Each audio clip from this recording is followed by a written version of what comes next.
اما بعد فاعوذ باللہ من الشیطان الرجیم بسم اللہ الرحمن الرحیم الذین ان مکناہم فی الارض اقاموا الصلاة وآتوا الزکاة وامروا بالمعروف ونہوا عن المنکر وللہ عاقبۃ الامور۔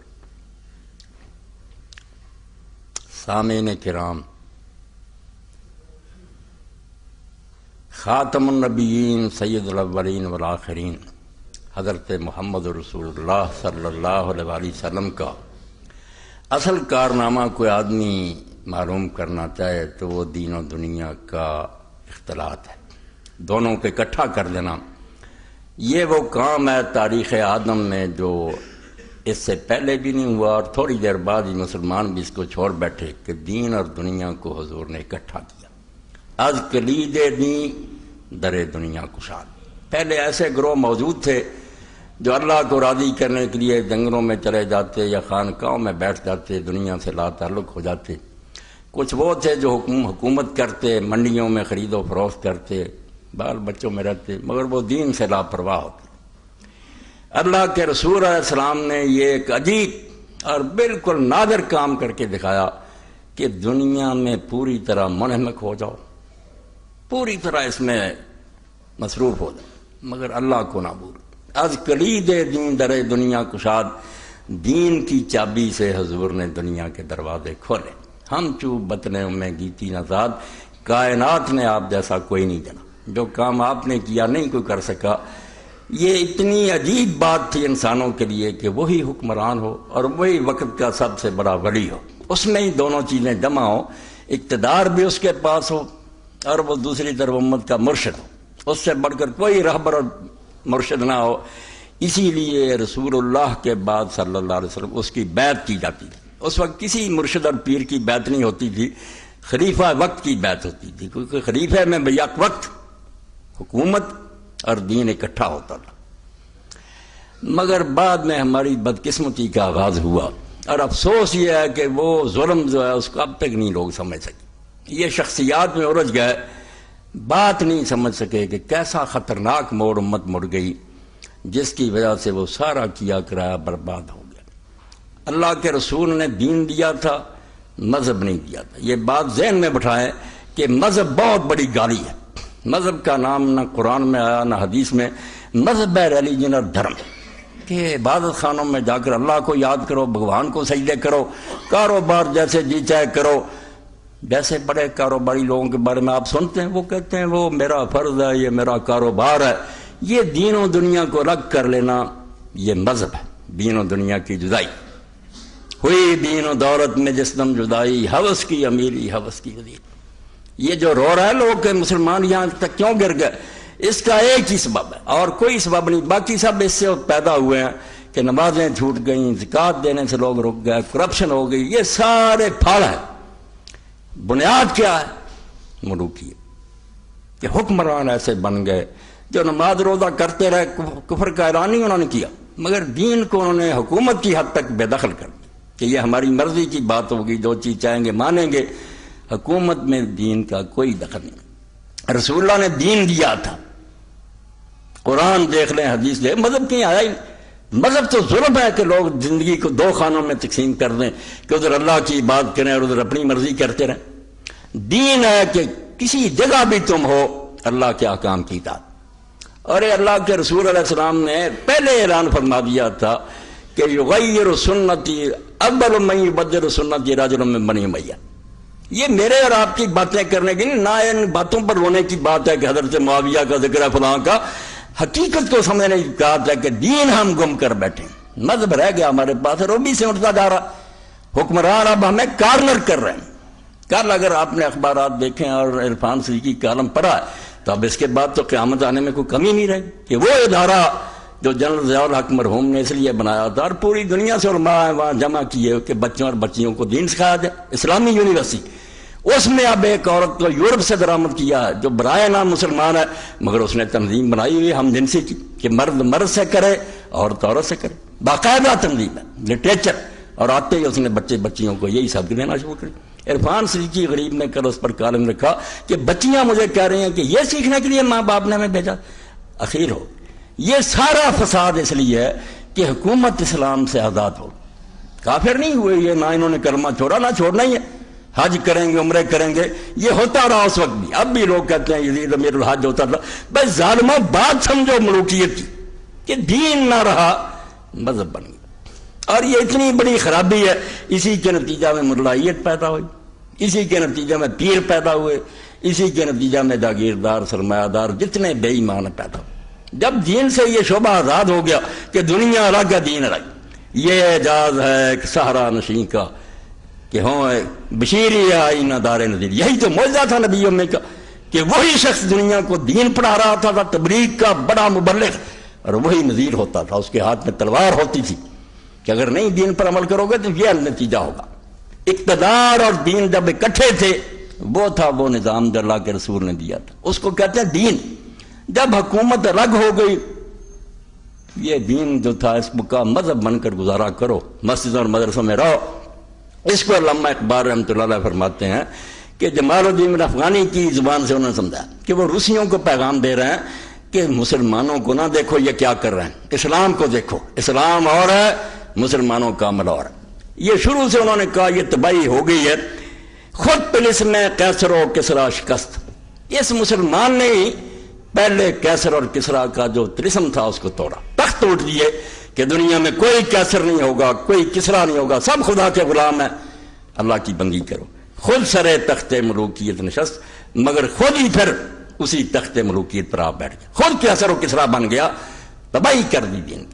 حسین ان کو کیا سمجھ آیا جب صدیاں ہو گئی یہی مذہب پڑھ رہے ہیں کہ ہم اللہ اللہ کر رہے ہیں، نمازیں پڑھ، ہمیں کون روکتا؟ یہ انگریز نے روکا تھا، سکھ روکیں گے؟ کیا ضرورت ہے انہیں؟ اسلام کو حکومت میں نہیں آنے دے گی کہ وہ بازاروں میں ہو، عدالتوں میں، ہر جگہ دین راج کرے، یہ نہیں قبول کریں گے. تو کہتا ہے اس نے خود مسلمان نے کیسر و کسرا کا طلسم توڑا اور پھر اسی تخت پر بیٹھ گیا.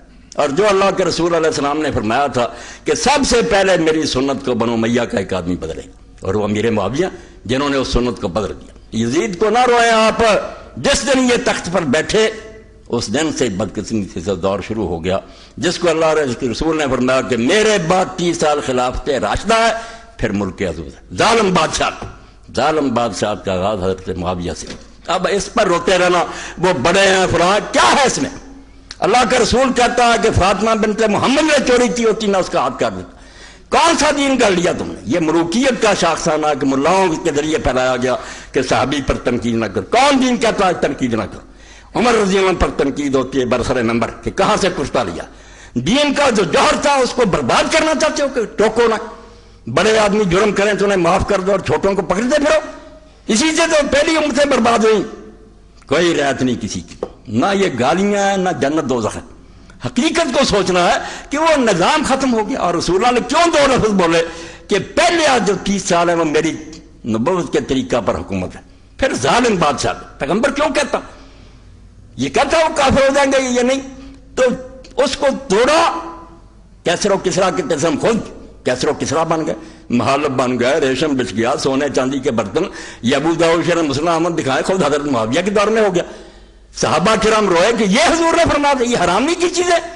مانا کہا سب کچھ ہو رہا تیرے میں. تو ملوکیت آ گئی، نماز روزہ چلتا رہا اور آہستہ آہستہ اس کو بھی اب سکیر رہے ہیں.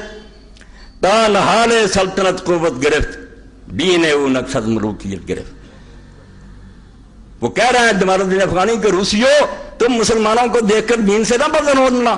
ہم خود کہتے ہیں کہ جب حکومت کا پودا مضبوط ہوا، جب مسلمانوں کی حکومت پھیل گئی، بیڑا غرق ہو گیا کہ حکومت کا دائرہ وسیع ہو گیا، دین او نقصد ملوکیت گرفت، مگر رنگ روغن جو تھا وہ ملوکیت کا اختیار کیا. اور یہی ایک جرمنی عالم نے کہا استنبول میں کہ حضرت معاویہ کی تصویر کہاں ملتی ہے؟ کافر ہے. انہوں نے کہا کیا دلچسپی؟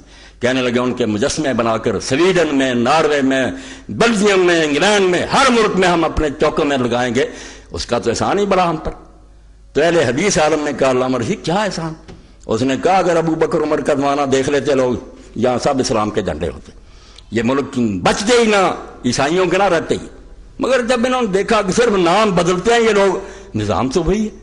کچھ امیر ہیں، محلوں میں رہ رہے ہیں، کچھ غریب ہیں، دھکے کھا رہے ہیں، کیا فائدہ ہے اس کو قبول کرنے کا؟ یہ ملک بچ گئے. خدا کے لیے دین کو دین سمجھنے کی کوشش کریں. اور 4-5 عالم اس دور کے جنہوں نے روئے کہ دین سمجھو یار، اس کو پھیلانے کی کوشش کرو. دین حجروں میں پڑھنے کی باتیں کہ جامعہ سلفیہ بند ہے اور یہ فلاں بند ہے، بس مولوی تیار کر دو مسجدوں میں بیٹھ جائیں. یہ حکومت کرنے کے لیے آیا، صرف ممبروں پر نہ بیان ہو، عدالت میں ججوں کے سامنے قرآن و سنت پڑھا اور ایک فیصلہ بھی اس کے خلاف نہ ہو سکے. پارلیمنٹ کوئی قانون منظور نہ کرے، صدر مملکت کی مجال نہیں کوئی آرڈیننس جاری کرے، وہ خدا حکومت کرے. 4-5 عالم میں حوالہ دوں گا اگرچہ وہ ماتوب ہے. بدقسمتی کہ یہ ملا جو ملوکیت کے ایجنٹ ہیں نا، انہوں نے ان کو بدنام کیا. اس دور میں صرف 4-5 کام کے بندے پیدا ہوئے ہیں جنہوں نے لوگوں کو جگایا، اور جہاں جہاں کوئی تبدیلی آ رہی ہے یا اب کوئی دین کے لیے جان دے رہا، ان کا ہی پروردہ، ان کے زیر اثر ہے. سید ابو الاعلیٰ مودودی ہیں. ابھی بچہ سنا رہا تھا کہ ایک عالم دین نے ان کو کہا، میں نے کہا آپ نے بتایا تھا کہ خلافت ملوکیت میں صحابہ کو بہت برا کہا گیا ہے، میں نے آپ سے کیا کر منگوائی ہے. یہ بچہ بالکل بے خبر تھا، لا کر دی پڑھی، یہ لے گیا سرخ پینسل کہ مولانا پڑھو اور بتاؤ اس میں کیا خرابی. کہنے لگے نہیں، ہم سے تو مولانا خان محمد صاحب نے قسم لے لی تھی قرآن پر کہ مودودی کوئی کتاب نہیں پڑھنی. بتاؤ جو کتاب پڑھتے ہی نہیں ان ظالموں کو کیا حق ہے فیصلے کرنے کا کہ توہین کیجیے. ہے غضب خدا کا کہ پڑھنا ہی نہیں اور اپنی طرف سے فیصلے سنانے. اور مصر میں تھا سید قطب شہید رحمۃ اللہ علیہ، جس نے جان دے دی مگر کوئی قبول نہیں کیا. اس آخر وقت اس کی بہن کو علماء نے اور حکومت نے مجبور کر کے بھیجا، حالانکہ وہ بھی نہیں چاہتی تھی کہ بھائی کو بچائیں، وہ تو شہید ہونا پسند کرتی. مگر جب گئی تو قطب جو تھے رو پڑے، انہوں نے کہا بہن تو بھی آ گئی، شہادت نصیب ہو رہا، تو مجھے بچانے کے لیے آ گئی. اس نے بھائی کہا اگر لوگ مجبور نہ کرتے میں نہ آتا. اس بندے کو بدنام کر رہے ہیں، جاؤ اس کی اعلیٰ عدالت اجتماعیہ پھر اسلام پڑھو، تمہیں پتہ لگے کہ اسلام کیا تھا اور کیا بن گیا. خدا کے لیے یہ مدرسے جانا، یہ یا دین پڑھائیں یا مذہب کی کوئی ضرورت نہیں. نماز روزے جانا یہ ہوتے رہیں گے، یہ بھی ختم ہو جائیں، کچھ نہیں بگڑ. دین قائم کرو کہ جہاں ہر شخص جو ہے وہ انشورڈ ہو، کسی کو انشورنس کی ضرورت نہ پڑے. اگر امیر ہو تو بیت المال کو پریمیم دو، حصہ دو، زکوٰۃ اور عشر. غریب ہو جاؤ گے تمہیں کیا فکر کہ کل کیا بنے گا، تمہارے قرضے بیت المال اتارے گا، تمہاری بچیاں پڑھائے گا. کیا اسلامی حکومت میں کسی کو پریشان ہونے کی بات؟ اس کو قائم کرو. خدا کے بندو، دین. سید قطب اور پھر تھے علامہ اقبال رحمۃ اللہ علیہ. 3-4 بندے جنہوں نے دین کو دین کی حیثیت سے پیش کیا. ورنہ ہم پڑھ رہے ہیں، انگریز آ گئے، دوسرے آ گئے، نمازیں پڑھو، تبلیغیں کرو. کسی کے ذہن میں وہ بات نہیں کہ یہ مذہب ہے. دین کے تصور سے خالی ہو کر تو مذہب کی باتیں کرتے، پوجا پاٹ کی کہ چند اخلاقیات اپنا رہو، پوجا پاٹ کرو. لعنت ہے جو ایسے مذہب پر دین ان کو مٹانے کے لیے آیا، وہ دین نافذ کرنا چاہتا جس میں ہر شعبہ زندگی خدا کے دین کے تحت. تو فرماتے ہیں کہ سلطنت بڑھ گئی. لوگ کہتے ہیں علاقے فتح کیا، وہ کہتے ہیں بیڑا تو غرق ہو گیا. علاقے آتے رہے مگر رنگ حکومت کا کیا رہا؟ دین وہ نقشد ملوکیت گرفت. حکومت نے نقش و رنگ جو تھا وہ ملوکیت کے اختیار کر لیا. از ملوکیت نگاہ گردد دیگر، عقل و ہوش اور رسم و راہ گردد دیگر. یہ کوئی تھوڑا سا فرق ہے؟ خلیفہ پھٹے کپڑے پہنتا، رات غریبوں کی خبر لینے کی پھرتا. ملک جو ہے وہ اپنا عیش کرتا ہے، چند خوشامدی لوگوں کو بیت المال سے لٹا کر اپنا خوشامدی بنا لیتا، غریب مرتے رہتے. زمین و آسمان کا فرق ہو جاتا ہے کہ یہ ملک ہے، یہ خلیفہ. تو آج میں بجائے اپنی طرف سے کچھ کہنے کہ میں مناسب سمجھتا ہوں کہ ملوکیت پر پروفیسر یوسف سلیم چشتی مرحوم نے جو لکھا، علامہ اقبال کی کتاب ارمغان حجاز کی شرح کرتے ہوئے اس میں سے کچھ ایک بات پڑھو، وہی میرا خطبہ ہوگا. جیسے اچھے انداز میں اس نے میری بات کی ترجمانی کی، میں مناسب سمجھوں کہ میں بات نہ کروں. یوسف سلیم چشتی صاحب بولے کہ ملوکیت کیا تھی اور اس سے کیا بیڑا غرق ہوا. یہ جتنے مسائل تمہارے اندر اٹھے ہیں بیسے ہوئی ہیں کہ تقدیر کیا ہے اور انسان مجبور ہے، یا ساری حضرت معاویہ یزید کی شرارت. کوئی مسئلہ نہیں تھا دین میں، لوگ تقدیر بھی جانتے تھے اور تلواریں اٹھائی ہوئی تھی، جہاد کرتے تھے. کون مانتا تھا کہ تقدیر ہے اس لیے آرام سے بیٹھ جاؤ؟ انہوں نے بٹھایا. حضرت حسین رضی اللہ عنہ کو شہید کیا، مدینہ تو رسول کو برباد کیا، بیت اللہ جلا دیا. جب قیامت آئی مسلمانوں میں کہ کیا کر رہے ہو، مسلمان کہلا کر اب کوئی شہر ہے گی جس کا تم احترام کرو گے؟ صحیح مسلم میں اٹھا لو، یزیدی لشکر نے بیت اللہ شریف جلا دیا، 3 دن مدینہ منورہ برباد کیا، مہاجر انصار قتل کر دیے سارے لوگوں کا. بولو جس نے بولنا، اور خاندان رسالت تباہ کر. تو یہ مسئلہ بنا دیا کہ نہیں ایسا ہی لکھا تھا، ان بیچاروں کا کیا قصور ہے، خدا نے ایسے ہی لکھ رکھا. اس پر امام حسن بصری نے کہا کہ کذب آداب، یہ خدا کے دشمن جھوٹ بولتے ہیں. اپنے جرم خدا کے منہ پر ملنا چاہتے ہیں. وہاں سے یہ بحث چل پڑی جبر و قدر دی. یہ سیاست نے چلائی ہے، ورنہ کوئی مسئلہ نہیں. تقدیر اللہ کے پاس ہے، کیا کیا نہیں ہماری ذمہ داری نہیں. ہم نے یہ پتہ کرنا چاہیں کیا لکھا، ہمیں جو حکم دیا گیا ہم وہ کریں گے. تقدیر جو ہوتی رہے. کہاں تقدیر کہتی ہے کہ لوگ ہاتھ پیر توڑ کر بیٹھ، انہوں نے بٹھائے کہ لوگ خاموش ہو جائے، چپ ہو جائے. اس لیے پروفیسر صاحب کا پڑھوں، وہ کہتے ہیں کہ سارے جرموں کی اگر ابتدا تم معلوم کرو نا تو اس سے ہی پتہ چل جائے گا کہ ساری بربادی جو ہے اسی سے مرلائیت کی بھی تردید کی. یہ 84 سے بات. دوسری بات یہ ہے اسلام میں خلافت کا دور صرف 30 سال تک رہا. 41 ہجری میں خلافت کی جگہ ملوکیت قائم ہو گئی، یعنی عمرانی نظام کی حیثیت سے اسلام ہمیشہ کے لیے فنا ہو گیا. وہ دین جو تھا نا کہ زندگی کے کاروبار میں ختم، رخصت کر دیا اس کو. ہاں مذہب کی حیثیت سے ضرور باقی رہ گیا. یہ جو جانتے ہو ان سے پوچھو تم اللہ کیا جانتے ہو. لوگوں کی روٹیوں پر پڑے اور گزارے کرتے اور تبلیغیں کرتے ہو دین کی. تمہیں پتہ ہی نہیں دین کیا ہے. دین اسی دن ذبح ہو گیا تھا جس دن معاویہ امت کے سربراہ بنے تھے. دو جا کے حسن بصری رحمۃ اللہ علیہ سے پوچھو، فرماتے ہیں اس سے بڑا فتنہ کیا ہوگا کہ صحابہ موجود ہیں، انصار اور مہاجرین عشرہ مبشرہ موجود ہیں، ان کے ہوتے تلوار کے زور سے حکومت پر آ گیا. ایک دن لوگوں نے ووٹ نہیں دیا، نہ کوئی بیعت کی، زبردستی حکومت پر قبضہ کر رہی اور اس کو دفاع کرتے ہو تم. خدا کا خوف کرو. یہ کسی کی بات نہیں کہ فلاں تھا فلاں تھا. اسلام کا رونا. اسلام دین کی حیثیت سے فنا ہو گیا، ہاں مذہب کی حیثیت سے ضرور باقی رہ گیا. یعنی روح تو 41 ہجری میں نکل گئی لیکن لاشا بے جان ابھی تک موجود ہے، جسے بعض مسلمان ممالک نے سینہ سے لگا رکھا اور بعض ممالک سینہ سے لگانے کی کوشش کر رہے ہیں کہ تھوڑا سا بناوٹی سا اسلام جاری کر دو، مدرسوں کی امداد کر دو، حج کر لو، یہ سونے کا دروازہ داتا دربار چڑھا دو لوگوں کو بیوقوف بنانے کے لیے، یہ میلاد النبی کی محفلیں ہو رہی ہیں. حکومت تو بڑی مومن ہے. جب بنو امیہ نے دین اسلام خدا کی حکومت کو ختم کیا تو مسلمانوں میں خدا پرستی کے بجائے انسان پرستی کا دور شروع ہو گیا. اور زیادہ زمانہ نہیں گزرا، چند سال بعد کہ خلیفہ بنا یزید بن عبد الملک، آ گئے ملا 40 جبے پہنے ہوئے، سروں پر ابائیں کبائیں، اور کہنے لگے امیر المومنین اللہ کے رسول علیہ السلام نے فرمایا یہ ملوکیت کا نتیجہ دیکھیں، خوشامد شروع ہو جاتی ہے. کیا وہ دور کے لوگ حضرت عمر سے پوچھتے ہیں کہ کرتا کہاں سے لیا ہے، اور کہاں یہ خوشامد کی ذات حدیث فتح الباری میں پڑھیں کہ اللہ کے رسول نے امیر المومنین کہا کہ اللہ جس کو امت سپرد کرتا ہے حاکم بناتا ہے، فرشتوں کو روک دیتا ہے کہ اس کی نیکی بدی نہ لکھے، اس کا حساب کوئی نہیں ہوگا. پہلی صدی حسین سر نہ دیتا تو دین تباہ ہو جاتا. یہ بچا گیا کہ یہ جو کچھ ہو رہا نا ہوتا رہے، روک نہیں سکتا، روک تو سکتا ہی نہیں تھا. اس کا باپ بے بس ہو گیا تھا جب پوری دنیا کو حکمران تھا، مکاری کی وجہ سے اس کو فیل کر دیا. حسن حکومت چھوڑ گیا. ان کے پاس کیا تھا، 20 سال ہو گیا تھا شکنجا کسے. یہ جانتے تھے کچھ نہیں ہوگا، مگر یہ ہونا چاہیے تھا کہ کم از کم لوگوں کو پتہ چل جائے کہ سب کچھ خلاف اسلام ہو رہا. یہ نوٹ آ جائے کہ یہ دین نہیں ہوتا رہے. اس وقت حضرت امام زہری بیٹھے تھے پاس. خلیفہ نے پوچھا کہ زہری یہ حدیث صحیح ہے؟ اب انہوں نے جرأت سے کام لے کر کہا کہ امیر المومنین نے وقت کا حاکم بڑا یا اللہ کے نبی بڑے؟ اس نے کہا نبی بڑے. انہوں نے سورہ سواد سے پڑھا کہ اللہ فرماتا ہے داؤد ہم نے زمین میں تجھے حاکم بنایا، حق کے ساتھ فیصلے کرنا، خواہش نفس کی پیروی نہ کرنا ورنہ تباہ ہو جائے گا. اس نے کہا نبی کو خدا کہہ رہا، یہ کون؟ اس وقت اس نے یزید نے بھی کہا کہ اللہ انہیں غارت کرے، یہی ہمیں تباہ کر دے.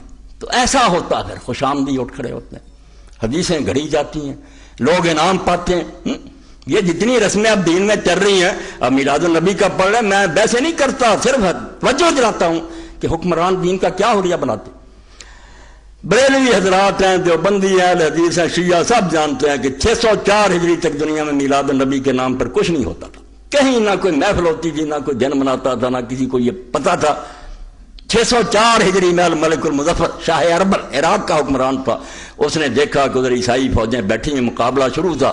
کرسمس ڈے آیا، انہوں نے دسمبر میں حضرت عیسیٰ علیہ السلام کا دن منایا، عید میلاد المسیح. اس نے کہا اپنے نبی کا منا رہے ہیں، تم بھی مناؤ.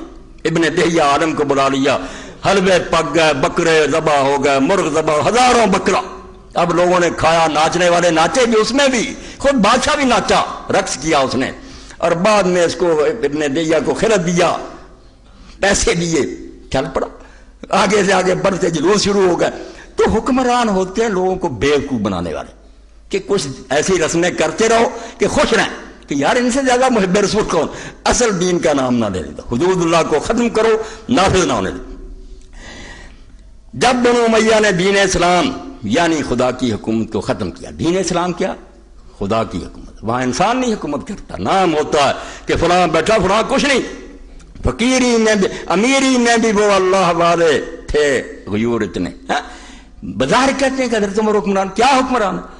جمعے کے خطبے میں دیر سے آتے ہیں، لوگ کہتے ہیں میرے آپ نے پریشان کیا، اور خدا کے لیے ملوکیت اور خلافت کا فرق سمجھیں، چھوڑیں یزید حسین کو، شخصیتوں کی بات نہیں، دین کے سبق پڑھیں کہ اللہ کے رسول نے جہاں نماز روزے کے وہاں باب نہیں ہے، باب الاحکام بخاری میں وہاں باب نہیں، قضا کے حدود کے نہیں ہے، جنگوں کے نہیں ہے، یہ دین ان کے لیے آیا جو حجروں میں بیٹھے ہیں۔ دین خود ہی بتاتا اپنے بیان سے قرآن حدیث کہ یہ ان کا کام ہے، جن کے پاس حکومت ہے، جنگیں کر رہے ہیں، خراج وصول کر رہے ہیں، پوری دنیا کو للکار رہے ہیں، یہ کمزوروں اور بے بسوں کا دین ہے۔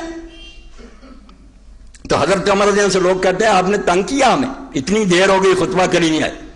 آپ نے فرمایا اگر اس کے سوا کوئی اور کرتا ہوتا نا، وہ میں دھونے کے لیے دے آتا، دوسرا پہن کر آ جاتا، مگر خدا گواہ یہی کرتا تھا، اس کو خشک ہوتے دیر لگی، اور اس پر بھی لوگوں نے دیکھا تو 8 سے زیادہ پیوند تھے۔ یہ ہے خلافت، اس کو کہتے ہیں اللہ کی حکومت۔ مگر جب بندوں کی حکومت آ گئی، مسلم جام اٹھائیں، حضرت مقدام نے ابھی مادی بن کرم نے کہا معاویہ قسم اٹھا کر دکھا، اللہ کے رسول نے ریشم نہیں حرام کیا، سونے چاندی کے برتن نہیں حرام کیے، درندوں کی کھالیں بچھا کر ان پر بیٹھنا متکبر لوگوں کی طرح چیتوں اور حرام نہیں۔ اور ماں نے بعد فرمایا آپ قسم کھا کر بتا کہ یہ سارے کام تیرے گھر میں ہو رہا ہے کہ نہیں؟ ابو داؤد شریف اور مسلم نقشہ ہی بدل گیا، نام رہ گیا مذہب کا، دین ختم۔ تو مسلمانوں میں خدا پرستی کے بجائے انسان پرستی کا دور شروع، میں سن رہا ہوں، ویسے کہتے ہیں کوئی نہیں چھوڑو جی مسئلہ، اب سلسلہ شروع ہے، ہر مسجد میں ہو رہا پروگرام، حضرت سیدنا یزید رحمۃ اللہ علیہ آ رہی اطلاعیں، حسین کی باری آئے، چھوڑو جی ہم نے کیا لیا، یزید کی وکالت کرنا فرض ہے، یہ آپ کے ذمہ لگا ہے، یہ اسی لیے آپ پہلے حدیث اور دیوبندی گئے، خدا سے ڈر جاؤ، وہ جنت کے جوانوں کا سردار اور اس کے مقابلے میں تم ایسے آدمی کو جس کو ہر دیوبندی اور ہر اہل حدیث نے جو آج تک پیدا ہوا شقی اور پلید لکھا، اس کا دفاع کرتے ہو۔ اللہ کا خوف کرو، انسان پرستی کا دور شروع ہو گیا، اور سب جانتے ہیں کہ آخر ذکر اول ذکر کی ضد ہے کہ دونوں کام اکٹھے نہیں ہو سکتے، انسان پرستی ہوگی تو خدا پرستی نہیں رہے گی، اور دو ضدیں کبھی ایک ظرف میں جمع نہیں ہو سکتی، دو چیزیں ایک جگہ جمع ہو سکتی ہیں کہ خدا کی بندگی اسلام سکھایا یہاں بندے حکومت کرنے لگے، ایک انسان پرست کبھی ہرگز خدا پرست نہیں ہو سکتا۔ ملوکیت سے انسان پرستی کیسے پیدا ہوتی ہے اس کو صرف ایک نظیر سے سمجھ سکتے ہیں، مثال سے سمجھاتے ہیں کہ فرق سمجھ لو۔ پہلی صدی جب فاروق اعظم رضی اللہ عنہ خلیفہ ہوئے تو انہوں نے منبر رسول صلی اللہ علیہ وسلم پر چڑھ کر یہ اعلان فرمایا کہ مسلمانوں جو میرے اندر کوئی کجی دیکھے، عیب دیکھے تو مجھ کو سیدھا کر۔ یہ کیا دیتی ہے خلافت، مجھ میں کوئی خامی دیکھو، کوئی خیال نہیں کرنا کہ صحابی، یہ معاویہ تو صحابی بھی فتح حضرت عمر سے بڑا صحابی ہے، خلیفۃ المسلمین ہے، اشرام کہہ رہا ہے مجھ میں خامی دیکھو ٹوکنا، ورنہ کر رہا بکواس نہ کر رہا ہے، میں صحابی رسول ہوں، میرے خلاف زبان کھولتے۔ یہ اعلان فرمایا کہ جو مجھ میں کوئی عیب دیکھے مجھے اطلاع دے، شاباش، سیدھا رہ گیا۔ لیکن جب عبد الملک بن مروان بادشاہ ہوا تو اس نے منبر پر چڑھ کر یہ سیفٹی ایکٹ نافذ کیا کہ آج کی تاریخ سے جو مسلمان مجھ سے یہ کہے گا کہ خدا سے ڈرو تو میں اسے قتل کر دوں، کوئی نہ یہ کہے اتق اللہ، اپنے منہ بند رکھو، میں جلدی چیک کروں۔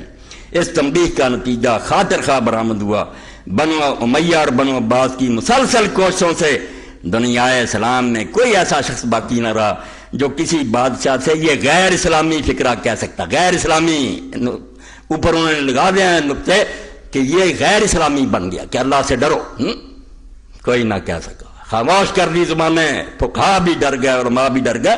تم روتے نہیں اس کو، حسین کو نہیں رو رہا، اس کو رو رہا ہے کہ دین نہیں رہا، مذہب بن چکا۔ ابتدا میں ایک جماعت مسلمانوں میں ضرور ایسی پیدا ہو گئی تھی جن کو اب تم بدنام کر رہے ہیں کہ لوگ سمجھاتے تھے وہ کیوں گئے، انہوں نے تو ہماری لاج رکھ لی، منہ کالا ہونے سے بچا لیا، حکومت کو روک نہیں سکے، اسلام داغدار ہونے سے بچ گیا۔ ٹھیک یہ تھا کام، نہیں ہو سکا تو کوئی بات نہیں، دنیا کی کامیابی اور ناکامی کا کیا؟ سلطان ٹیپو شہید، وہ پھر کسی دن پڑھوں گا کہ دنیا کی کامیابی اور ناکامی کو مدار بناتے ہو، سلطان ٹیپو مارا نہیں گیا، مگر کیوں اس کو سارے مانتے کہ وہ شہید تھا، سینہ تان کر مرا۔ اس نے کہا شیر کی زندگی ایک دن کی جاؤ گیدڑ کی 100 سال کی زندگی سے بہتر۔ اور تم دنیا کے نتیجے دیکھتے ہو کہ حسین شہید ہو گیا. فرماتے ہیں ابتدا میں ایک جماعت مسلمانوں میں ضرور ایسی پیدا ہو گئی تھی جس نے اسلام کو دین کی حیثیت سے انتظار کرنے کی کوشش. مسئلہ حکومت کی بات نہیں صرف کہ اس کو مذہب بننے دیا جائے یا دین بنایا جائے. چنانچہ اس نے ان الحکم الا للہ کا نعرہ بلند کیا اور ایمان کی پوری طاقت کے ساتھ میدان میں آ گئی. بنو امیہ کا مشہور سپہ سالار محلب بن ابی صفرہ مقابلہ پر آیا. یہ محلب ساری عمر بنو امیہ کی خاطر نیک لوگوں کو قتل کرتا رہا. جس نے سر اٹھایا نا کہ شریعت کو قائم کرو, اس نے بے شمار مارے. ایک حسین رضی اللہ نہیں آئیں گے, ہر شہر میں 11 لوگوں کو مارا, لیکن پوری سلطنت کی پشت پرائی کے باوجود ان دیوانوں کو شکست نہ دے سکا. وہ عباسیوں کے دور میں چلتے رہے, مگر بدقسمتی سے خود اس مٹھی پر جماعت میں افتراق پیدا ہو گیا اور اسی وجہ سے انجام کار سرفروشوں کی اس جماعت کا خاتمہ ہو گیا. ہارون الرشید عباسی کے کارناموں سے سب سے زیادہ شاندار کارنامہ یہی ہے کہ اس نے اس جماعت کے آخری نام لیواؤں کو صفحہ ہستی سے مٹا دیا, جو یہ کہتی تھی کہ حکومت صرف اللہ کا حق ہے. مٹا دی کہ نہیں, اللہ کا حق نہیں, یہ بندوں کا. اس لیے مہدی کے فرزند کو مسلمانوں پر حکمرانی کا کوئی حق نہیں. وہ کہتے تھے یہ مہدی کا بیٹا ہارون الرشید کوئی حکومت نہیں کر سکتا, قرآن راج کرے گا. یہ مسلمانوں کا حق ہے کہ جس کو چاہیں خلیفہ یا امیر منتخب کر لیں. دیکھا اپنے ملوکیت کی اس کی رسمہ سازی کو کہ ہارون اور اس کے پیشراؤں نے حکومت الہیہ کے دائیوں کو تلوار کے گھاٹ اتار دیا, لیکن کسی ملا یا پیر نے عبد الملک اموی یا ہارون عباسی سے یہ نہیں کہا کہ جناب وہ لوگ ٹھیک کہتے ہیں. یہ حلوے کھاتے رہے, حجروں میں بیٹھے رہے, ان کو جاگیریں بھی دیں, یہ دین کا بیڑا غرق کرتے رہے. فقہ کی کتابوں میں یہاں تک لکھ دیا. اب بڑے بڑے علماء سے میری بات ہوئی, ولی سے مر گئے. میں نے پوچھا کیوں ہدایہ میں لکھ دیا کہ خلیفہ وقت حدود اللہ پامال کرے, شراب پیے, زنا کرے, اس پر حد جاری نہیں ہو سکتی. کیوں لکھا؟ دین میں رہا تھا کہ وہ کرتا رہے, اس کو سزا نہ دیجیے. کہنے لگے نہیں اس کا مطلب نہیں, ملوکیت کا دور تھا, دے نہیں سکتے تھے. ان کا مطلب یہ ہے کہ دینی چاہیے. میں نے کہا یہ جعلی آپ نے مطلب کیا, مگر ساتھ ہی پڑھ لیں. وہ کہتے ہیں کہ اگر قصاص کا معاملہ آ جائے کہ اس نے کسی آدمی کو قتل کیا ہو تو پھر اس کو قتل کیا جائے. میں نے کہا قتل ہونا منظور کر لے گا, وہ کون پیدا ہوگا جو اس کو قتل کر سکتا؟ مولانا کو جواب کوئی نہیں ہے. میں نے کہا یہ نہیں, ویسے اس کو رابطہ دے دیا کہ جو اللہ کی حدود ہے نا, شراب پینا, نماز چھوڑنا, زنا وغیرہ کرنا, یہ اس پر آپ کو کوئی سزا نہیں ملے. یا ہدایہ میں دیکھ, یہ ہے وہ دور جس کا کہہ رہا ہے کوئی ملا پیر نہ بولا کہ کیا کر رہے, اسلام کا مذاق اڑا رہے. اسلام نے حکومت باپ سے بیٹے کو ورثہ میں نہیں مل سکتی. اگر ایسا ہوتا تو فاروق اعظم رضی اللہ تعالیٰ اپنے بیٹے حضرت عبداللہ بن عمر کو نامزد فرما جاتے. بتاؤ فاروق اعظم اور عبداللہ بن عمر اور معاویہ یزید ان کو پلوں میں ڈالو, فاروق اعظم کہاں؟ بیٹا ان کا کون سا ہے؟ صحابی رسول, عابد, زاہد, عالم, ہزاروں حدیثوں کا راوی, متقی. اگر حضرت عمر اس کو بناتے کیا اجرات تھے؟ امت کہتی تھی کہ بنا دو. حضرت عمر رضی اللہ عنہ نے کہا عبداللہ کو بناؤ. کیسے طریقہ سے؟ 2 جواب دیے. پہلے تو کہا کہ بنو عدی جو میرا قبیلہ, ان کے لیے یہی کافی ہے کہ میں ان میں سے حساب دے کر قیامت کو بری ہو جاؤں. اب میں اپنے خاندان کے اور کسی آدمی کو اس میں نہیں پھنسانا چاہتا. یہ تھی خلافت, اللہ کا خوف تھا کہ حساب دینا ہے. ادھر ہے کہ رشوت دو, لاکھ لاکھ روپے عبد الرحمن بن ابی بکر کو, عبداللہ بن عمر کو, انہوں نے کہا ہم دین بیچے. اٹھاؤ حدیث کی کتاب میں, تاریخوں کی کیا ضرورت ہے؟ جو نہیں مانا ڈنڈے کے زور سے اس کو. ادھر حضرت عمر کو کہہ رہے ہیں لوگ, وہ کہتے ہیں یار میں اپنے خاندان کے لوگوں کو پھنسانا نہیں چاہتا. اور عبداللہ کے بارے میں یہ بھی کہہ دیا کہ اس کو خلیفہ بناؤ جس کو طلاق دینی نہیں آئی. حیض کے دنوں میں بیوی کو طلاق دے دیجیے, وہ حرام ہے. حضور کو پتا چلا, فرمایا طلاق واپس لے جب پاک ہوگی طلاق. اس کا حوالہ دیا, طلاق دینا نہیں جانتا خلیفہ بن جائے. یہ یزید سے بھی کیا گزرا تھا, توبہ توبہ, کوئی شرم کرو. مگر وہ خلیفۃ المسلمین تھے, انہوں نے کہا نہیں بیٹے کو نہیں بناؤں گا. اس لیے آپ تخت و تاج سے دستبردار ہو جائیں اور مسلمانوں کو قرآنی تعلیمات کے مطابق اپنا امیر خود منتخب کرنے کا موقع دیں. اسی لیے اقبال ملا اور پیر دونوں کو ملوکیت کا معاون سمجھیں. دھوکہ نہ کھائیں, ملا پیر ایک ہی ہوتے ہیں, فوج کے ساتھ ہوتے ہیں, مارشل لا کے ساتھ ہوتے ہیں, لوگوں کو دھوکے دینے کے لیے بیان شان دیتے رہتے ہیں, پھر ساتھ ہی چلتے رہتے ہیں, کھاتے رہتے ہیں سب کچھ.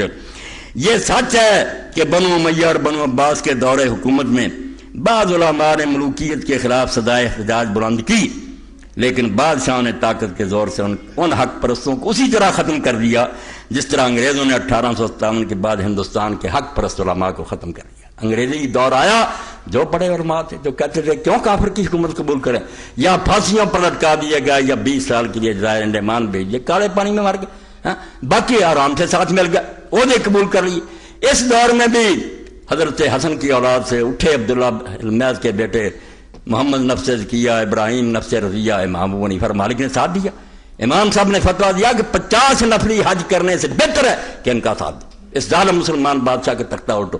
بیچاروں کو بعد میں بھگتنا پڑا، وہ مدینہ کے قریب ہی شہید ہو گیا، ان کا مشہد وہاں ہے نفس کیا کا، مدینہ سے باہر جہاں انہیں ذبح کیا گیا امام حسن کے بیٹے کو۔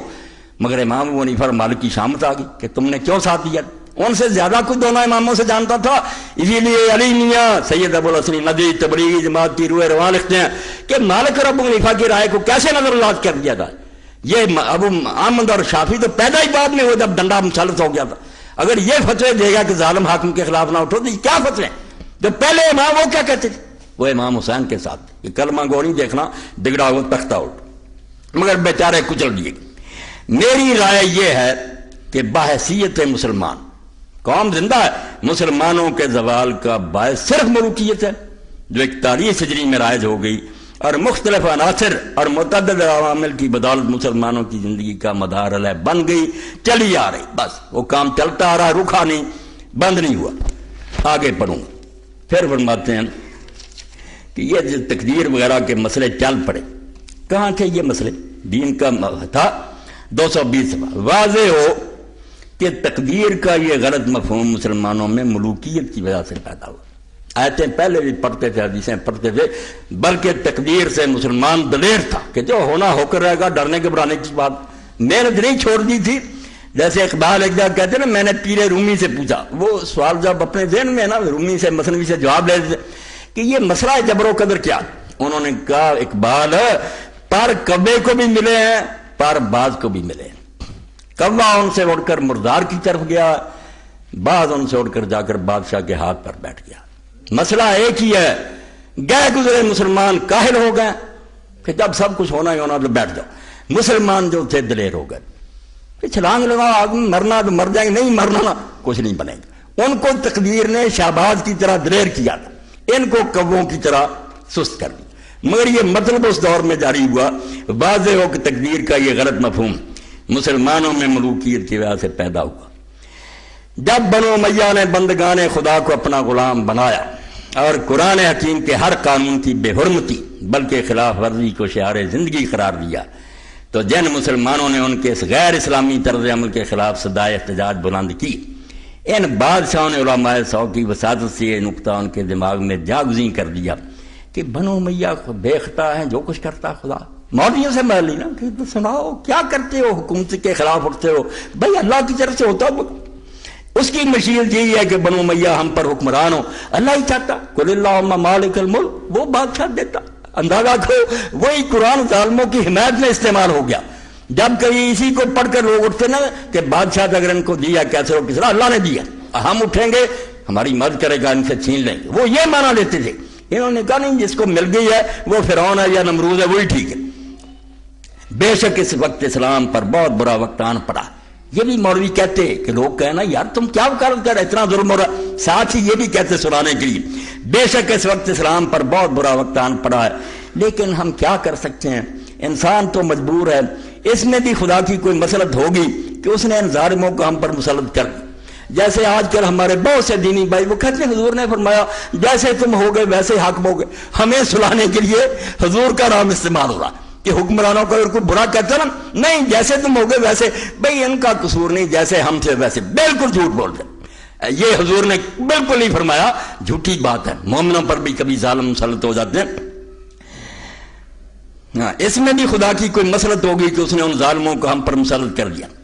غرض کے ان سلاطین نے مختلف طریقوں سے یہ غلط خیالات مسلمانوں کے دماغوں میں جاگزین کر دیے، چل رہے ہیں۔ اب بھی سوال تقدیر کا ہی ہوتا رہتا کہ جو کچھ ہو رہا سب مشیت عزی کے مطابق ہو رہا ہے، اس لیے اصلاح حال کی کوشش بیکار ہی نہیں ہے، بلکہ غیر اسلامی اور قرآنی تعلیمات کے خلاف بھی ہے۔ نہیں کوشش کرنی چاہیے، بھائی تم اللہ سے ٹکر لیتے ہو، شاید اللہ ہمیں بنو امیہ کے واسطے سے سزا دے رہا ہے، شاید اسی میں ہمارے لیے کوئی بڑائی مضمر ہو، ہم تو مجبور ہیں، کیا کر سکتے ہیں، امت کو سلانے کے لیے گولیاں دے رہے ہیں۔ واضح ہو کہ جبر کی یہ خالص تعلیم قرآن اور حدیث دونوں کے خلاف ہے۔ کہیں نہیں آیا کہ بیٹھ جاؤ اور بس ہوگا جو ہوگا۔ اللہ اور رسول صلی اللہ علیہ وسلم نے دونوں نے ہمیں عمل صالح بجا لانے کا حکم دیا، تقدیر پر بیٹھنے کا حکم دیا۔ اور اب بعد میں لکھتے ہیں مروکیہ ہے یہ ایک گروہ جن کے دربار بنے ہوئے ہیں، توبہ توبہ، حق کہنے سے اب میری زبان کاٹ دی جائے، روضے بنے ہوئے ہیں، گنبد بنے ہوئے ہیں، اولیاء ہیں، صوفیاء ہیں، کیا اب بھی تصوف کونسل بناتی کہ صوفیاء کا کلام پھیلاؤ؟ صوفی کیا کرتے تھے کہ لوگوں کو بھنگ پھیلاؤ، سلا دو ان کو کہ بھائی اللہ اللہ کرو، آؤ ہم سے ورد وظیفے سیکھو، یہ 10,000 مرتبہ پڑھنا، اب 10,000 مرتبہ پڑھتے پڑھتے دن ختم ہو جائے گا، وہ کب خبر لے گا کہ حکومت کیا کر رہی، دنیا میں کیا ہو رہا، حجرے میں بیٹھا من کے پھیر رہا۔ ملوکیت اور ملائیت کے علاوہ تیسری صدی ہجری میں غیر اسلامی تصوف بھی مختلف راستوں سے مسلمانوں کی سوسائٹی میں داخل ہو رہا۔ آپ حیران ہوں گے، سارا قرآن کھنگال جائیں، سارا حدیث کا ذخیرہ، جیسے مذہب نہیں نہ ملے گا تصوف اور صوفی نہیں ملے گا، اور لفظ صالح ہوں گے، مومن متقی صالح، صوفی نہیں آئے گا، تصوف نہیں آئے گا، یہ اسلام کا لفظ ہی نہیں، بالکل دین نے خام خواہ پودا لگا دیا گیا تصوف۔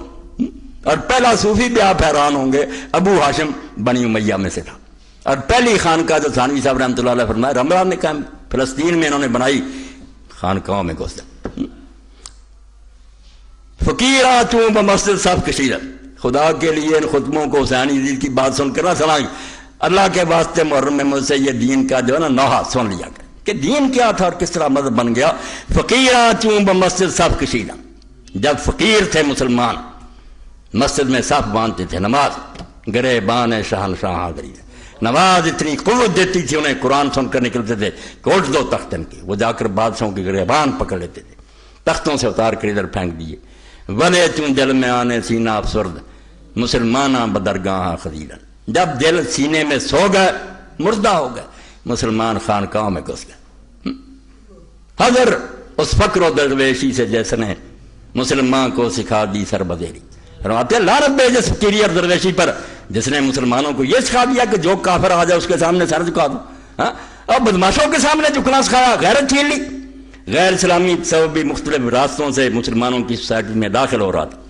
ہزاروں شامی، انصاری اور لاکھوں ایرانی مجوسی، اور ان کے علاوہ سینکڑوں یہودی، اشراقی، مشائی، فلسفی اور مختلف العقائد افراد اسلام میں داخل ہو رہے۔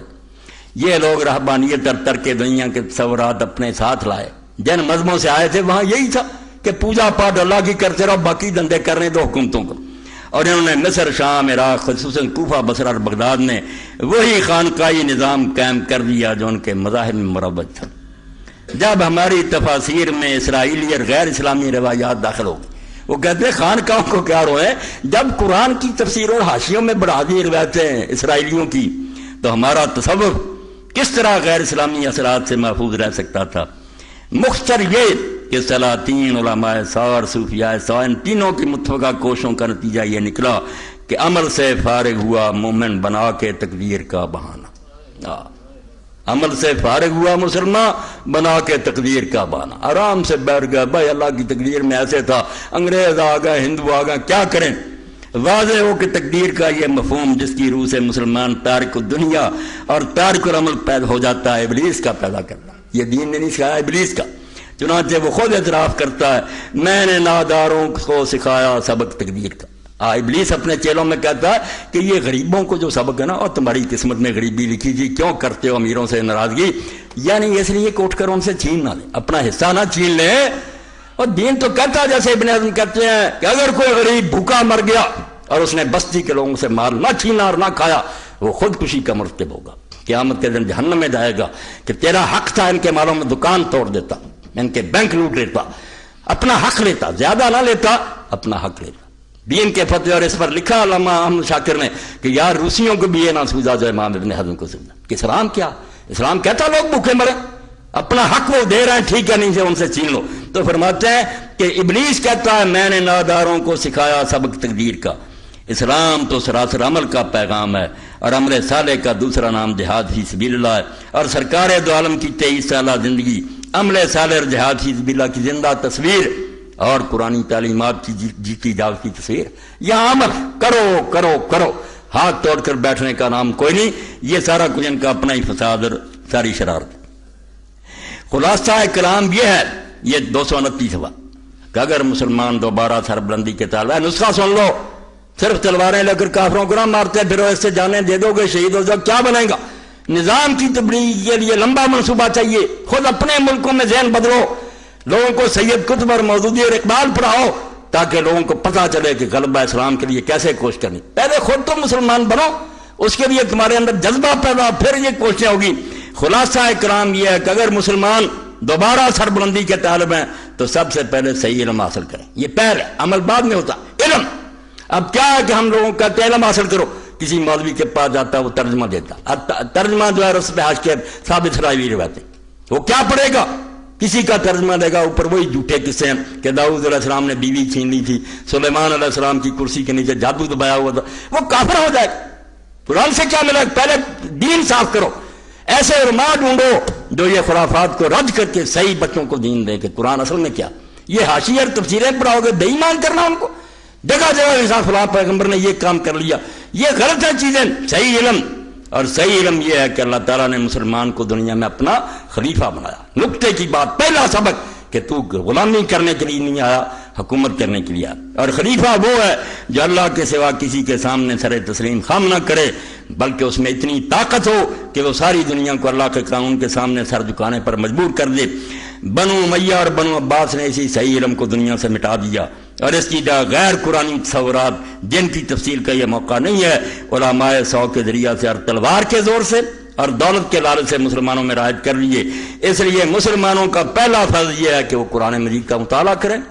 سب حاشیے چھوڑ دیں, کوئی ادھر ادھر نہ پڑھا کریں کہ باہر کیا لکھا, صرف قرآن کو دیکھتے جائیں. قرآن کوئی معمہ نہیں, بجارت نہیں.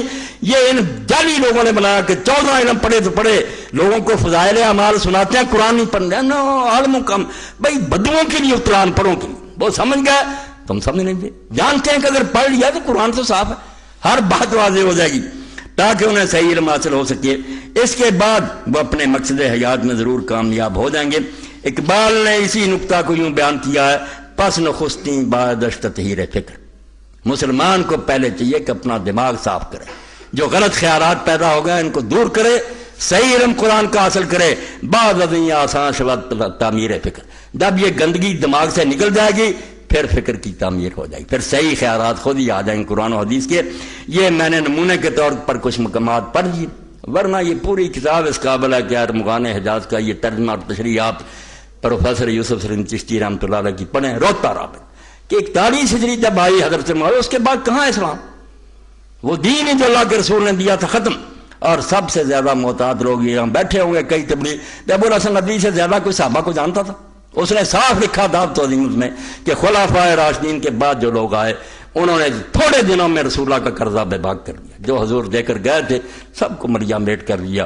کلمہ پڑھتے رہے, نمازیں پڑھتے رہے, یہ سب کچھ ہوتا رہا. یہ اب بھی ہو رہا, اب بھی حکمران یہ کرتے رہیں گے, مگر وہ دین جو ہے اس کی جو مٹی پلید ہے وہ دیکھ ہی رہے ہیں آپ کہ زنا کی اجازت ہو رہی ہے. اب وہ منگوا رہی ہے عورت جو باقاعدہ پڑھا رہی ہے کہ مرد مرد سے کرے, اور اس نے باقاعدہ انہوں نے ٹیلی فون کیا, اس نے ہاں میرے یہ نظریے ہیں اور میں یہ تعلیم دے رہی ہوں کہ ہم جنسی ہونی چاہیے.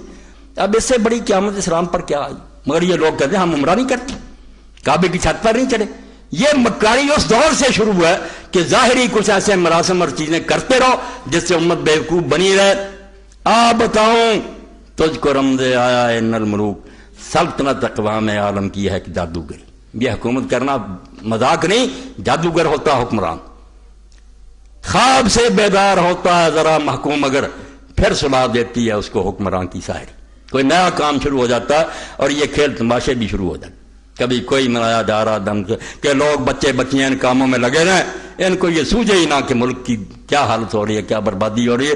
کھیل تماشے میں لگ جاتے. اور یہ موسیقی اور کھیل تماشے اور دن منانے, آپ کو پتہ ہونا چاہیے سورہ لقمان پڑھیں, یہ سازش اس وقت بھی کفار نے کی. نضر ابن حارث نے کہا نوجوان متاثر ہو رہے ہیں, اب رسول اللہ کی زبان قرآن اللہ کا کلام جو آتا تھا بس قائل ہو جاتا. افتاتون السحر وانتم تبصرون. اکٹھے وہ کہنے لگے یار تم دیکھتے بالتے جادو میں پھنستے جاتے ہو, کہ جو جاتا پھنس جاتا. پھنسنا تو تھا, جادو کیا تھا؟ برحق کلام تھا اللہ کے رسول کی پاک زبان قرآن میں. تو حل کیا ڈھونڈا پھر؟ نظر نے کہا اس طرح نہیں کام بنے گا, جو تم کہتے ہو یہ جادوگر ہے, یہ کاہن ہے, یہ کوئی نہیں مانے گا. سارے لوگ بیوقوف نہیں ہیں, اپنے بچے بھی کہیں گے عقل مند ہے, دانا ہے, کسی سے لیتا دیتا نہیں. کون سا یہ ساحر کاہن ہے؟ انہوں نے کہا تو پھر کیا کرے گا؟ اس نے کہا میں کر لوں. 2 لونڈیوں کو اس نے ساز بجانے سکھائے, شراب بھی اور خود ایران گیا اور وہاں سے اس نے اسفندیار کے رستم کے قصے لیے، عربی نظم میں ان کو نظم کیا، ان عورتوں کو دے دیا کہ جہاں رسول اللہ بات کریں تم ادھر میلہ لگا دیا کرو، سرنگیاں بجاؤ، شراب پراؤ، نوجوانوں کو متوجہ کرو۔ قرآن نے اس بارے میں کہا وَمِنَ النَّاسِ مَن يَشْتَرِي لَهْوَ الْحَدِيثِ، یہ اللہ کے راستے سے بدلنے کے لیے کھیل تماشا شروع کری۔ تو کھیل تماشے آپ یوں ہی نہ سمجھیں کہ ریسیں ہو رہی ہیں، یہ بڑی سازش کہ نوجوانوں کو ان کاموں میں لگا دو، انہیں ہوش ہی نہ رہے کہ کیا ہو رہا ملک کے ساتھ۔ اب ساری دنیا کو پتا ہے کہ مہنگائی کا کیا حال ہو گیا ہے، ڈاکے کتنے پڑ رہے ہیں، سڑکوں پر روک کر DIG قتل ہو رہا ہے، مگر یہی ایران کہ بالکل امن ہے، حالت ٹھیک ہے، ہمیں بیوقوف بنانے کی ہے، ریس کراؤ، یہ کرو یہ کرو، پتنگ اڑاؤ۔ دیکھیں پتنگ اڑانے کے بعد ملک کا کچھ رکا ہوا کام، پھر بھی یہ کہ لوگ ہیں بیوقوفیوں میں لگے رہے۔ تو یہ پرانی چالیں ہیں خدا کے لیے، یہ سارے کرشمے ہیں۔ خواب سے بیدار ہوتا ہے ذرا محکوم مگر پھر صلاح دیتی ہے اس کو حکمران کی سائے۔ یہ ہے وہ 1400 سال کی داستان جو حسین اور یزید میں چھپی ہے۔ یہ دو بندوں کا نام نہیں ہے، دو نظاموں کا نام ہے کہ خدا حکومت کرے گا یا بندے آج سے راج شروع کریں، کرتے بندے ہی رہے ہیں، مگر امام حسین کی اس مہر کا صدقہ کہ مالک ابو حنیفہ نے بھی کہا کہ ٹھیک ہے کہ کلمہ گوری دیکھا جائے گا، اگر وہ حکمران فاسق فاجر ہوگا تو ہم اس کا گریبان پکڑ لیں گے اور تخت سے اتار کر اس کو پھینکیں گے۔ یہ نظیر، یہ سنت قائم رہ گئی۔ موقع ہے کہ اگر موقع آ گیا ہمارے سامنے مسئلہ تو ہے نا، اگر یہ مسئلہ نہ ہوتا تو 1400 سال میں ایک چھوٹے عالم نے نہیں، بڑے بڑے صاف لکھ دیا کہ مسلمان حاکم اگر کفر کا اعلان نہ کرے، وہ کہنا نہ کافر ہو گیا، لوگوں کی بیٹیاں اٹھا لے، زنا کرے، شراب پیے، مار لوٹ لے، اس کے خلاف کوئی قدم نہیں اٹھایا جا سکتا، پھر واض نصیحت کر سکتے ہیں، اس کی مرضی نہ، یہ مور لگی اور اس کا نتیجہ یہ ہوا کہ اسلام کا منہ کالا ہو گیا۔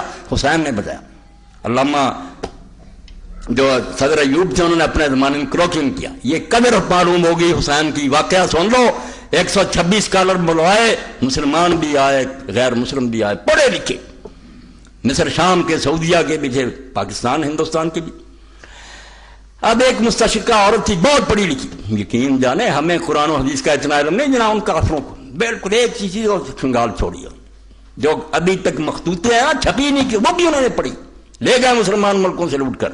اسی لیے ہمارے جو پڑھنے جاتے ہیں ان کا وہ برین جو واش کر دیتے ہیں، وہ تبھی کہتے ہیں کہ ملا کیا کہتے ہیں، وہ بڑے بڑے عالم سے ہمیں سمجھا یہ بیچارے معذور ہیں، ان کو کچھ نہیں کہا جاتا، جن سے پڑھے ہیں نا انہوں نے سمجھا دیا ان کو کہ مسلمان مولویوں کے پاس کچھ نہیں۔ اب وہ مستشرقہ جو تھی اس نے اسلام کے نظام سیاست پر لیکچر دیا اور یہ کہا کہ اسلام کا جو نظام حکومت ہے نا یہ بہت اعلیٰ، ایسا نظام کہیں نہیں ملتا کہ خلیفہ ایسا ہو، رعایا کے ساتھ یہ ہو، سب کو بیان کیا، مگر آخر میں اس نے کہا کہ ایک خامی رہ گئی ہے، یہ خامی ہے جو حضرت معاویہ سے شروع جس کی میں بات کر رہا ہوں، اس کا اس نے حوالہ دیا، خراب بھی ہو گئی ہے کہ اگر حکمران ٹیڑھا چلے تو اس کے سامنے کوئی چیک نہیں ہے روکنے کا۔ اس نے حدیثیں پڑھی کہ حضور نے کہا اگر تیرا مار لے جائے اور تیری کمر پر وہ کوڑے مارے کچھ نہیں کیا، اور علماء کے فتوے پڑھے چاروں اماموں کے، دوسروں کے، اس نے کہا سارے امام تھے، سر جھک گیا، سعودیہ جھک گیا، شام جھک گیا، مصر جھک گیا، سب جھک گیا، جواب ہی نہیں تھا کسی کے پاس۔ اس نے کہا اس کا حل مجھے بتاؤ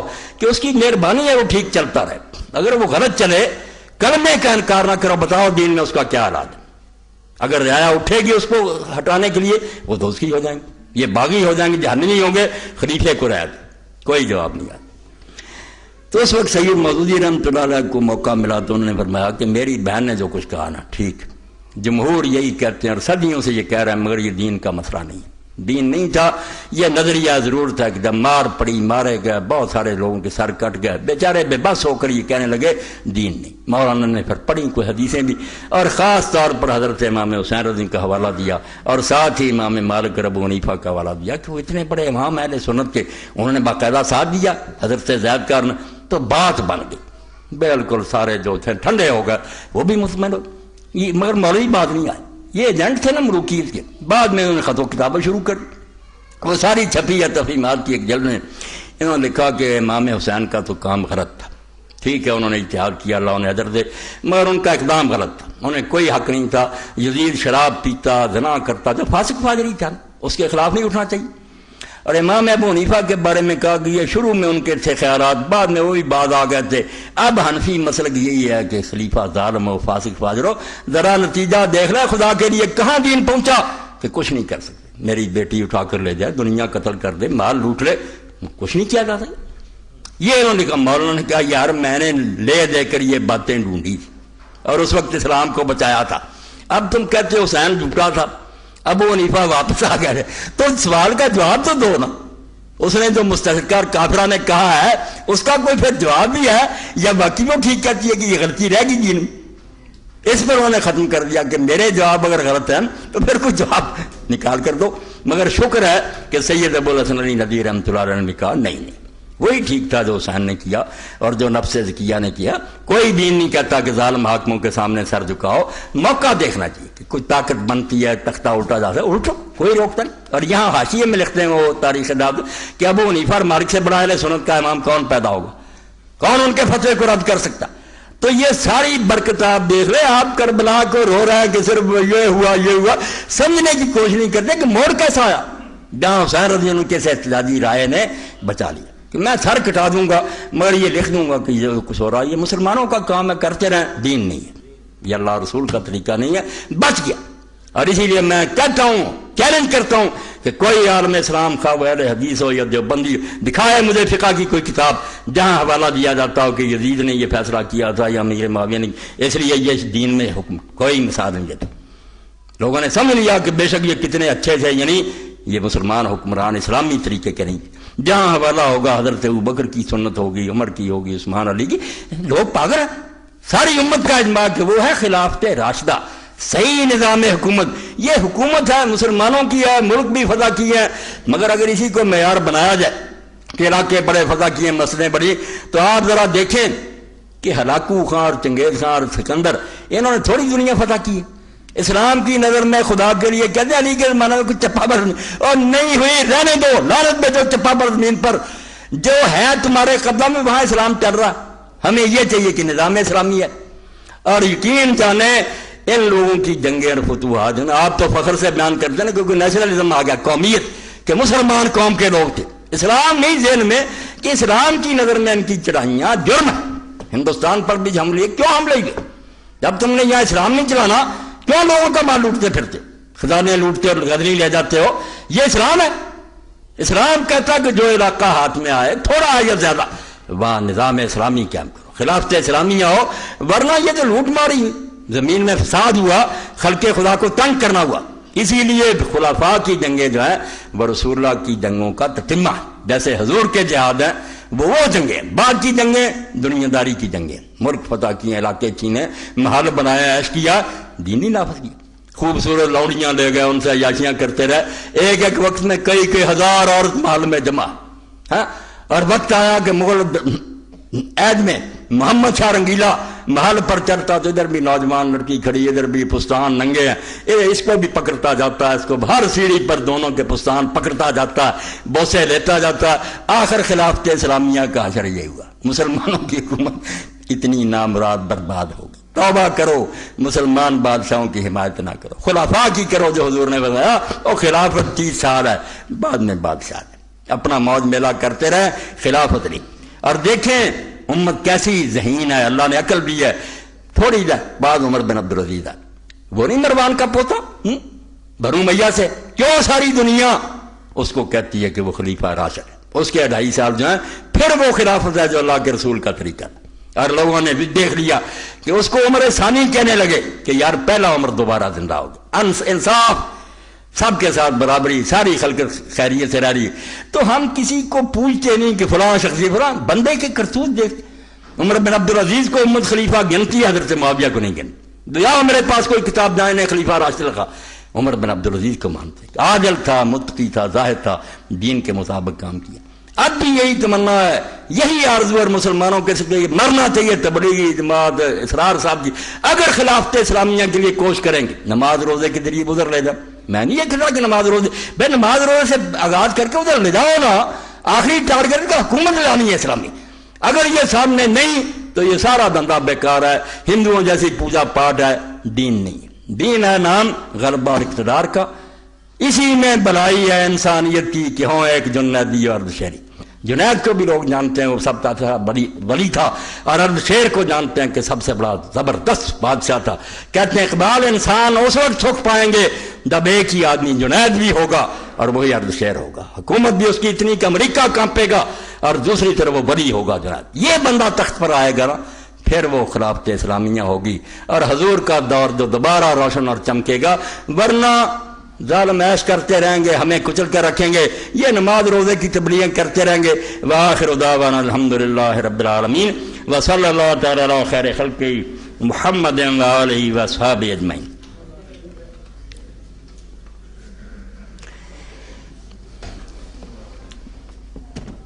بسم اللہ.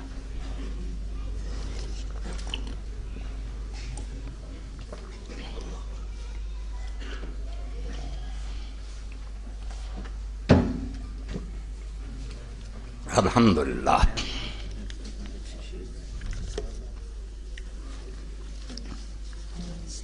وعلیکم السلام ورحمۃ. کوئی اعلان ہے؟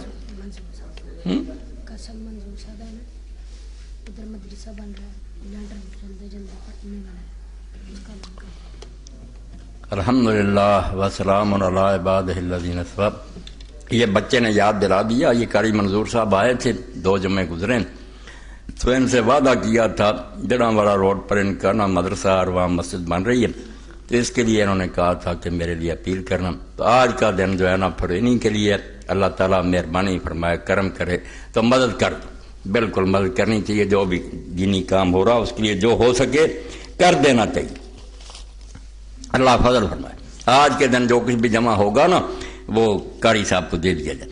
اللہ ایسے مدارس اور مساجد جو ہیں ان کو آباد کرے.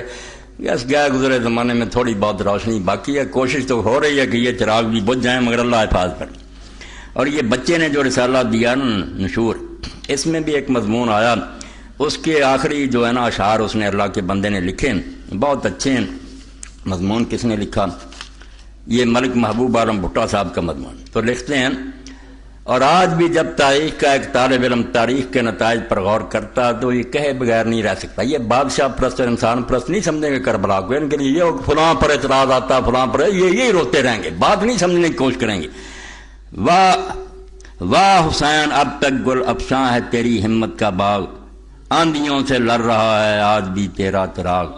تو نے دھو ڈھالے جبین ملت بیضا کے داغ, تیرے دل کے سامنے لرزاں ہے باطل کا دماغ. شوق کا دل میں دریچہ بات کرنا چاہیے, جس کا تو آقا ہو اس کو ناز کرنا چاہیے. وہ جنت کے جوانوں کے سردار ہیں. ہمارے تو آقا وہی ہیں جن کے آقا شمر اور یزید اور ابن زیاد ہیں. وہ ان کے ساتھ چلے جائیں جہاں وہ جائیں. ہماری جو دعا ہے کہ اللہ ہمیں حسن حسین علی اور فاطمہ کے ساتھ جمع کرے. یہ اگر چاہتے ہیں یزید اور شمر کے ساتھ جانے, کون روک سکتا ہے؟ جائیں, اپنا شوق پورا کریں. تو قاری منظور صاحب کے لیے بھی آپ مدد فرمائیں. اور ایک یہ ہے درخواست کہ چودھری ولی محمد انجینئر فیصل آبادی ایڈوائزر گورنر مدینہ منورہ مدینہ میں وفات پا گئے. انا للہ و انا الیہ راجعون و انا الی ربنا لمنقلبون. ان کے لیے دعا کر لی. چودھری محمد صاحب اپنے دوست ہیں. انشاءاللہ نماز کے بعد آپ نے صرف موضوع کتب شہید کا ذکر کیا, باقی 2-3 شخصیات اثر کا ذکر بھول گیا. بتا دیا میں نے کہ بس 3 تو یعنی نمایاں ہے نا. علامہ اقبال ہے. علامہ اقبال کو جنہوں نے شاعر سمجھا انہوں نے رسول اللہ سے فریاد کیا کہ اے اللہ کے رسول میں تیرے سامنے ان کے خلاف مقدمہ لڑوں گا کہ انہوں نے مجھے شاعر سمجھ لیا. میں نے تو یہ سمجھ کر کے یہ شاعری سے بات سنتے جا رہے, ورنہ آپ جانے فلسفی حکیم دانا فقی محدث مفسر جو اس نے قرآن بیان کیا, ان ملاؤں کو کیا ہوا اس کی, مگر جنہوں نے ہاتھ ہی نہیں لگانا ان کو کیا پتہ ہے. تو ان کی سب کتابوں کا فارسی اردو جو ہے ان کی شرح یہ پروفیسر یوسف سلیم چشتی بہت قابل تھے. یہ مولانا تھانوی صاحب کے بھی عقیدت مند تھے, حاجی امداد اللہ رحمۃ اللہ علیہ کے مریدوں سے تھے. یہ شرحیں اگر مل جائیں تو پڑھنی چاہیے. ایمان کی روشنی میں صلی اللہ کے بندے نے سمجھایا کہ اقبال نے تو سورہ اسرافیل پھونکا, جیسے مردے اٹھیں گے اس طرح وہ جگا دیا امت. اور جہاں جہاں لوگ آ رہے ہیں روائے اخبار عربی میں اگر ملے اور اردو ترجمہ بھی خود اس کا کرا دیا. پھر سید ابو الحسن ندوی نے عربوں کے لیے لکھا, عربوں کو انہوں نے اقبال کے اشعار کے ذریعے بتایا کہ جاگنا ہے کہ اقبال پڑھو. یہ کیا ہے قومیت اور عرب نیشنلزم؟ اور اقبال سے سیکھو کہ مسلمان کا وطن ساری دنیا اور اس کا صرف ایک ہی آقا ہے محمد رسول اللہ صلی اللہ علیہ وسلم. اقبال پڑھیں, سید قطب شہید پڑھیں جو پھانسی پر لٹ گیا, حکومت کے سامنے جھکا ہے. اتنا بڑا عالم. عدالت الاجتماعیہ پھر اسلام میں عدل اجتماعی اردو ترجمہ. یہ ضرور خدا کے بندو اس محرم میں میری سن لو کہ عدل اجتماعی پڑھو. کہ اسلام کون سا عدل دیتا ہے کہ ساری دنیا خوشحال, ہر غریب سخی. کوئی اتنی بڑی کتاب اور اس میں تبدیلی کا باب بھی ہے کہ کہاں سے یہ کانٹا بدل گیا. کیوں وہ بابرکت نظام دنیا سے اٹھ گیا، یہ ملوکیت مسلط ہوئی، اور سید مودودی سے کوئی نفرت نہ کرے، نہ سنی سنائی باتوں پر رہے، خود پڑھو، پھر کوئی غلط بات آئی لے آؤ، آخر بشر ہے، علماء کے باتوں میں اختلاف ہوتے ہیں، مگر دین کا خادم تھا، کوئی اس نے دین کو برباد نہیں کیا، جھوٹ بولتے ہیں، اور یہ ان کی کامیابی، جیسے کفار نے کہہ دیا تھا اس قرآن کو سنو ہی نہ شور مچا دو، یہ تو ان کا حربہ، آپ کو دماغ رب نے دیا، آپ پڑھیں، چمٹ جائیں، اگر کوئی بات غلط ہوگی دیکھ لیں، خدا کے لیے ان کی کتاب میں پڑھیں، یہ تینوں آدمی اس دور میں، اور چوتھے سید ابوالحسن علی ندوی رحمۃ اللہ، سید ابوالحسن علی ندوی کی بھی جو ہے نا تاریخ دعوت و عظیمت اور دوسری کتابیں، سیرت سید احمد شہید، وہ چونکہ اولاد تھے سید احمد شہید کی، ان کے بڑوں نے جہاد کیا تھا، دین کے لیے جانیں دی تھی، اس لیے ان کے خون میں بات باقی، اور یہ میں کہتا ہوں ان کے خاندان پر فضل ہے کہ اب بھی ان کے خاندان کی عورتیں اور بچے